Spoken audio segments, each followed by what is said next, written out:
नमस्कार मैम, आपका स्वागत है। आप यहाँ पे जंतर मंतर पे आए हैं, प्रोटेस्ट चल रहा है यहाँ पे काफ़ी दिन से, और ये जिस इशू के ऊपर आप यहाँ पे आए हैं उसके बारे में आपके क्या व्यूज़ हैं? क्या इस समय आपके दिमाग में ओवरऑल पॉइंट ऑफ व्यू आपका क्या है इस समय? अपना नाम बता दीजिए और परिचय। मैं रचना अग्रवाल, मैं ऑल इंडिया महिला सांस्कृतिक संगठन की ऑल इंडिया सेक्रेटरीट मेंबर हूँ। जी मैम। और हम लोग लगातार जब से मूवमेंट स्टार्ट हुआ है, जो हमारी रेसलर महिलाएं हैं उनके साथ जो यौन शोषण का मामला सामने आया है, और जब से ये महिलाएं यहाँ पर प्रोटेस्ट कर रही हैं जंतर मंतर पर, तब से हम लोग भी पूरे देश भर में ही हमारी जहाँ जहाँ यूनिट है 20 राज्यों में, सभी जगह पर इस मूवमेंट को लेकर जो है प्रोटेस्ट कर रहे हैं। और 27 तारीख को हमने जो है पूरे ऑल इंडिया में स्पेशली ऑल इंडिया लेवल का प्रोटेस्ट डे ऑर्गेनाइज किया था।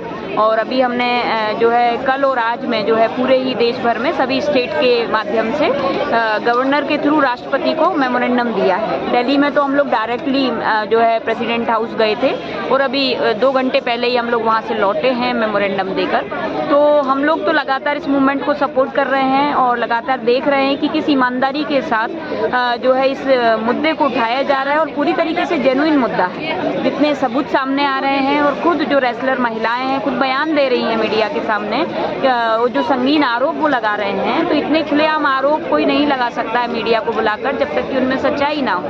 और तमाम दूसरे माध्यमों से भी जो पता चल रहा है कि जो रेसलर्स फेडरेशन के अध्यक्ष हैं ब्रजभूषण शरण जी, ये तो उनके ऊपर कितनी सारी FIR ऑलरेडी दर्ज हैं, आपराधिक मामले दर्ज हैं, जिनमें उनको ऑलरेडी उनके ऊपर पनिशमेंट होना चाहिए था, लेकिन उन पर कोई कार्रवाई नहीं है। अभी इस मामले में, पहलवानों के मामले में सुप्रीम कोर्ट के हस्तक्षेप के बाद जो FIR हुई है पॉक्सो में भी, और अन्य 6 जो एथलीट हैं उन्होंने भी, जो खिलाड़ी हैं उन्होंने भी दर्ज करवाई है।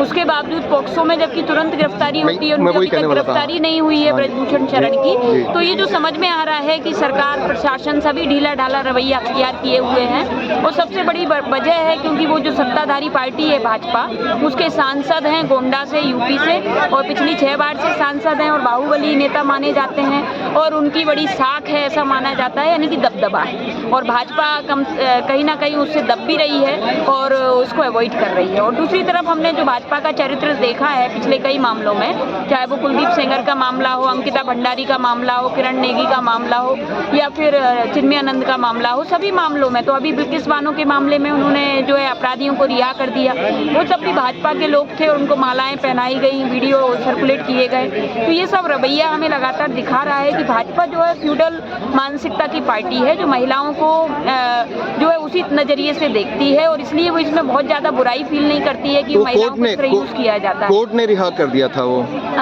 कोर्ट ने रिहा किया, लेकिन उसमें जो मिली भगत थी इनकी, जिस तरीके से सेंट्रल गवर्नमेंट को ने परमिशन दे दिया, लेकिन उसमें जो पूरा प्रोसेस करना चाहिए था, और जिसमें नैतिकता का भी सवाल है। जब उनको ऑलरेडी वो पनिशमेंट है, तो आप जो है कम से कम हत्या और रेप के मामलों में तो इस तरीके से नहीं कर सकते हैं कि उनको वो बिना सजा पूरा किए रिहाई कर दें 26 जनवरी या 15 अगस्त पर। ये पॉसिबल नहीं है, नहीं किया जाना चाहिए, अनैतिक है ये, लेकिन ये किया गया। तो ये दरअसल टोटलिटी में ही जो इनकी नीयत है और जिस तरीके की समझ काम करती है महिलाओं के मामले में, कि ये महिलाओं को यूज करने की जो मेंटालिटी है, ये जो फ्यूडल मानसिकता है जिसमें महिला को एक देह समझा जाता है और उसको केवल जो है पुरुष के एंजॉयमेंट की एक चीज समझा जाता है, जो ताकतवर लोग हैं वो अपने एंजॉयमेंट की चीज समझते हैं, उसी मानसिकता से ये लोग संचालित होते हैं, और इसलिए इसको बहुत बड़ा गुनाह नहीं मानते। जी मैम, अच्छा आपने जो भी आपके इस संदर्भ के अंदर एक जो सबसे जो स्ट्राइकिंग और वो शॉकिंग चीज़ ये है कि NCRB का अगर आप डाटा देखते हो, नेशनल क्राइम ब्यूरो का अगर डाटा देखते हो, तो उसके अंदर तमाम जो केसेस हैं उसमें उसकी लिस्ट दी हुई है सभी राज्यों की कि किस किस राज्य में सारे क्राइम्स होते हैं। और टॉप अगर 12 को देखते हो तो उसमें 7 में बीजेपी रूल्ड स्टेट्स हैं, और टॉप पे यूपी है, जो कि वहाँ पे ये कहा गया था कि हम महिलाओं को सुरक्षा देंगे, इसी मुद्दे पे आए थे। और शॉकिंग चीज़ ये है कि सेकंड नंबर पे राजस्थान है 40,000 केसेस के साथ में, और ये 10% भी केस लॉन्च नहीं होते, ये आप जानते हो। जब यहाँ पे संसद भवन के बाहर बैठ के जब केस लॉन्च नहीं हुआ, CGI 5-6 दिन लगा दिए, तो आप सोच सकते हो कि छोटे गांव देहात में कहाँ केस होते होंगे। तो 10% भी केस अगर हम इनको मानते हैं कि अगर यूपी के अंदर 56,000 केसेस हैं, तो उसको 10 से गुना करेंगे 100 पे लाने के लिए, 100% पे, तो वो 5,60,000 केसेस महिलाओं के खिलाफ अपराध के अंदर यूपी टॉप कर रहा है। 40,000 मतलब 4 लाख पे राजस्थान टॉप कर रहा है सेकंड नंबर पे। तीसरे नंबर पे उस लिस्ट के अंदर महाराष्ट्र है, अगेन बीजेपी रूल स्टेट, और चौथे नंबर पे मोस्ट शॉकिंग ममता जी का वेस्ट बंगाल है, जहाँ पे धमकी भी देते हैं तो गैंग रेप की देते हैं, एक दूसरे को मारने की देते हैं। इतना भयंकर हालात है पूरे देश के अंदर। 11वें या 12वें नंबर पे दिल्ली भी है, जो कि वो भी सेंटर रूल्ड है। इसमें तो मतलब मेरे कुछ इतनी बात- बुरी हालत है कि एक पार्टी की कहानी नहीं है, ये तो सभी बहुत बुरी हालत है महिलाओं की। इसका पूरा कारण है कि जी। हमारे देश में जो सोसाइटी का डेमोक्रेटाइजेशन होना चाहिए था 70-75 सालों में भी जी। ये नहीं हो पाया है, और इसलिए महिलाओं को इक्वली एक जो नागरिक की, एक इंसान का जो दर्जा मिलना चाहिए था कल्चर की फील्ड में भी। जब मैम इंफॉर्मेशन कहीं पे नहीं जाएगी और मेन स्ट्रीम मीडिया को अगर कंट्रोल कर लेगी सरकारें, तो डेमोक्रेटाइज कैसे करोगे आप? जो बताइए मीडिया कैसे बात खरीद- पहुंचेगी मीडिया जनता तक? चूंकि खरीद लिया गया है, हाँ। ये भी एक वजह है। दूसरा, हमारे समाज की मानसिकता में महिलाओं को अभी भी जो है इसी नजरिए से देखने का जो तरीका बना हुआ है, जिसमें उनको इक्वल राइट और इक्वल रेस्पेक्ट के लिए प्लेस नहीं दिया गया है, इसके खिलाफ एक जोरदार सोशल कल्चरल मूवमेंट पूरे देश में जरूरी है। मैम और 2013 के अंदर 12-13 के अंदर निम्बिया मूवमेंट हुआ था। उन्होंने तमाम काम करे थे। हमने खुद, मैं 6 महीने तक यहाँ फाइट किया था। हाँ। कानून बनवाए, हरेसमेंट से लेके यहाँ तक कि स्टेयर भी नहीं कर सकते, ऐसे ऐसे कानून बनवाए। लेकिन उसके बाद अब सब डाइल्यूट हो गया। मतलब over the years if you see कि जो गवर्नमेंट्स है ना, वो सीरियस नहीं है पॉलिटिशियन, तो सारा डाइल्यूट कर दिया, उसको कोई वैल्यू नहीं है। आज कानून की बिल्कुल सही धज्जियां बात उड़ रही है। हैं। एक जहाँ एफआईआर नहीं लॉन्च हो पा रही तुरंत, हाँ, है, बाकी सजा की तो बात अलग है। पोक्सो में गिरफ्तारी पोस्को में देख होनी लीजिए, चाहिए हाँ, थी, देखिए वो क्या हाल इस्तीफा हो अभी रहा है। तक नहीं दिए। जबकि- ब्रजभूषण शरण अभी तक अध्यक्ष जबकि वो बने जीरो हुए हैं। टॉलरेंस की बात करते हैं महिलाओं के खिलाफ, सिर्फ वो एक राजनीतिक। हाँ, जो मूवमेंट हुआ था, हम लोग खुद यहाँ पे बैठे थे। आप मेरे को पहचानते हैं, रिची लुथारिया नाम है मेरा, मैं खुद लीडर था उसका। 6 महीने तक लड़ता रहा मैं सरकार से, कितनी बार पुलिस उड़ा के ले गई मेरे को। रेस्पेक्ट कोड जो तभी लागू हुआ था। जी इसमें- हाँ, हुआ था ना, कौन सा जीरो शब्द टॉलरेंस की बात कर रहे थे ना तब। अब आप कहाँ चले गए? जीरो टॉलरेंस खत्म। है ना, उन्होंने जो जी। कमेटी हाँ। बनाई, जस्टिस जी। वर्मा कमीशन कुछ भी नहीं। लेकिन हम भी इसीलिए नहीं गए आज थे। तो जो मोदी जी नारा देते, बेटी बचाओ, हाँ हाँ, लेकिन कहाँ आज गए? का बेटी पढ़ रही है ना, पढ़ रही है वो ना, इलेक्शन के नारे हैं शायद, बच्चे- शायद इलेक्शन जीतने के लिए। बच्चे- जब देश की बेटियां रो रही हैं एक stone throw away from parliament, Wrestler and है। वहाँ पे एफआईआर लॉन्च नहीं हो रही है। सीजीआई कोशिश कर रहे हैं, एफआईआर बड़ी मुश्किल से लॉन्च हुई है, कोई एक्शन नहीं है। पॉस्को के अंदर कोई एक्शन नहीं हुआ, मोदी जी फोटो खिंचवा सकते, तो बताओ क्या मीनिंग है? खिंचवा चुके हैं इनके साथ। तो आपको लगता है कि बीजेपी शासन में महिलाएं सुरक्षित नहीं है? क्योंकि 12 टॉप एनसीआरबी के डेटा के हिसाब से जो 12 स्टेट है उसमें 7 बीजेपी रूल है और टॉप पे भी वही है। महिलाएं हो रहे, बीजेपी का मकसद है। जी। हालात ये हैं कि हमारी संसद का 80% जो लोग हैं अपराधीकरण है। उनके ऊपर, हाँ, गुंडे बैठे हैं सत्ता में, ये बात, हाँ। जो है, ये जो मामले उनके संगीन मामले उनके ऊपर हैं, लेकिन वो लोग बचे हुए हैं राजनीति में जाकर। राजनीतिक और शरण। राजनीति इनको एक तरह की शरणगाह बना लिया है अपराधियों ने। तो इसको देश की जनता को समझना पड़ेगा। इसलिए केवल सरकार पर या जो शासन है या केवल कोर्ट है, इसके भरोसे न्याय नहीं मिल सकता है। कैसे मिलेगा न्याय? हम जो उम्मीद करते हैं कि आम जनता को, महिलाओं को, डेमोक्रेटिक माइंड रखने वाले पीपल्स को एकजुट होकर एक जबरदस्त आंदोलन और एक लंबा आंदोलन चलाना पड़ेगा, ताकि पूरी सोसाइटी का जो माइंड है उसको डेमोक्रेटाइज किया जा सके और इन्हीं सरकारों को विवश किया जा सके कि ये जो है, ये जो इस तरीके से जो ढीठपन दिखा रहे हैं और एक तरीके से जो अपराधियों को बचाने की जो साजिश कर रहे हैं, इनको हम विवश कर सकें कि इनको जो है उन पर मामले चलाने पड़े और उनको सलाखों के अंदर भेजना पड़े। पर ये होगा जनता के डर से। जनता जब इस कदर मूवमेंट खड़ा करेगी पूरे देश भर में, तभी ये संभव होगा।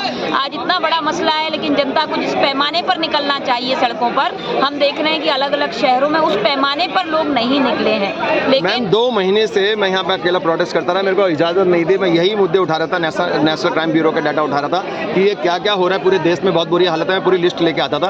तो 2 महीने बाद में पुलिस ने मुझे अरेस्ट किया और 2 घंटे तक टॉर्चर करके उसके बाद धमकी देके छोड़ा कि अगली बार अगर तुम नजर आ गए, सरकार के खिलाफ बोले तो एनकाउंटर कर दिया यही हो रहा है। जो भी जाएगा। सवाल करता है उसे जेल के अंदर डाल दिया जाता है। तो भैया कैसे चले, और कैसे सवाल- डेमोक्रेटाइज होगा, लोगों तक बात कैसे प्रधानमंत्री पहुंचेगी? मोदी जी लाल किले पर आकर भाषण दे रहे थे कि हमें लड़कियों से नहीं पूछना चाहिए कि वो कहाँ से आ रही, लड़कों से पूछना चाहिए कि वो कहाँ से आ रहे हैं। तो कहाँ गई वो? आज महिला पहलवान पूछ रही हैं, तो जवाब क्यों नहीं दे रहे हैं? क्योंकि ये बातें सिर्फ क्या राजनीति तक ही सीमित है ये बातें। उन्हें मन की बात कहनी आती है, दूसरे के मन की बात सुननी तो नहीं आती। क्या मन की बात, क्या देश की बात समझ में नहीं आ रही? देश का इश्यू तो देश की बात तो ये है, महिलाएं रो रही है रोड पे आके और न्याय नहीं मिल रहा है। मुकदमे चल रहे हैं, हाँ। करते कितने मुकदमे चल रहे हैं देखें।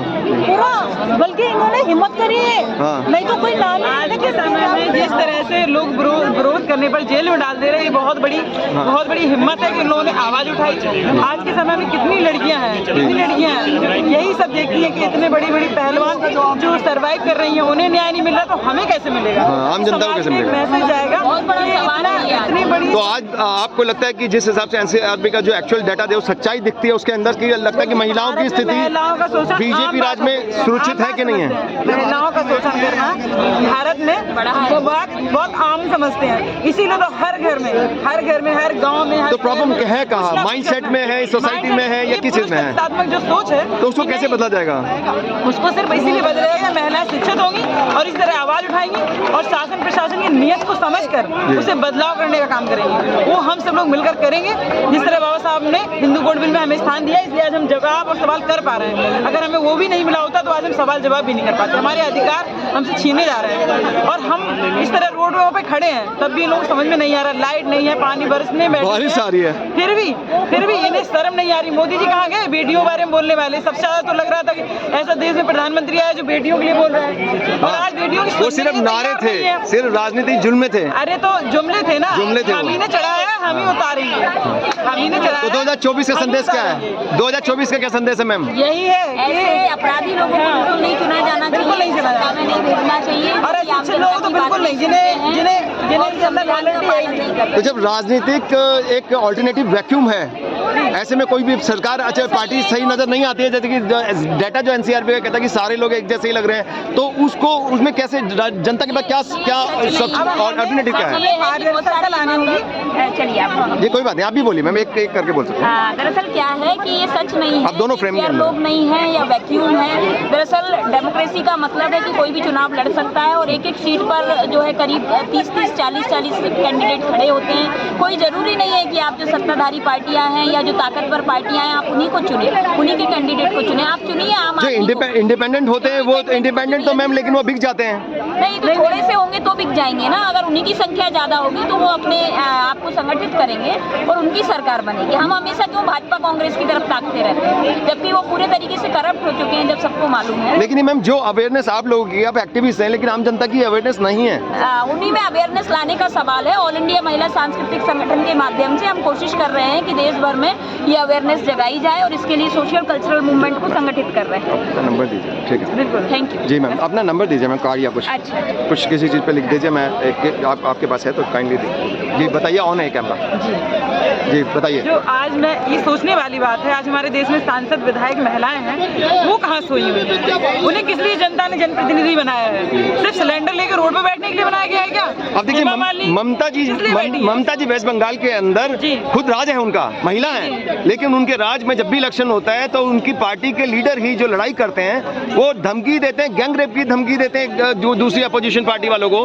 तो वो कहाँ पे देखिए, महिला होके जब महिलाओं के लिए इतना, वो क्राइम में चौथे नंबर पे आता है वो एनसीआरबी के डाटा में वेस्ट बंगाल। तो ये शॉकिंग है, ये बहुत शॉकिंग है। देश के अंदर की सोल्यूशन क्या है इस तमाम डिबेट का, इन तमाम बातों का क्या सोल्यूशन है? इनका सिर्फ एक ही सोल्यूशन है, अब महिलाओं को जागना होगा, अपने अधिकारियों के लिए लड़ना होगा और खुद लड़ना होगा। जिस तरह आज पहलवान अपने अधिकारों के लिए लड़ रहे हैं, उसे हर घर, हर गली, हर चौराहे पे महिलाओं को किसी भी तरह से किसी के साथ कॉम्प्रोमाइज नहीं करना है। हमारे देश की सबसे बड़ी समस्या है कि महिलाएं कॉम्प्रोमाइज कर लेती हैं, चलो हटाओ हो गया। वही एक आज हमारे दीमक की तरह काम कर रहा है, वही हमारे लिए दीमक बनता जा रहा है कि नहीं ठीक है, हम आज यहाँ झुक गए, कल हमें दूसरी जगह झुकना है और अपने बच्चों को वही सिखाते हैं। लेकिन हमें ये सिखाना चाहिए कि हमें किसी भी कंडीशन में शोषण के विरुद्ध समझौता नहीं करना है। हमारा समझौता ही हमारे विनाश और बुद्धि का सर्वनाश कर रहा है। तो आगे अब महिलाएं चुप नहीं बैठेंगी? बिल्कुल नहीं बैठेंगी और बैठनी भी नहीं रही है। कई जगह महिलाएं अपने अधिकारों के लिए अच्छे से लड़ती हैं, जिन्हें पुरुष प्रधान बदनाम कर देता है कि औरत सही नहीं है, ये लड़की सही नहीं है। जब औरत बोलती है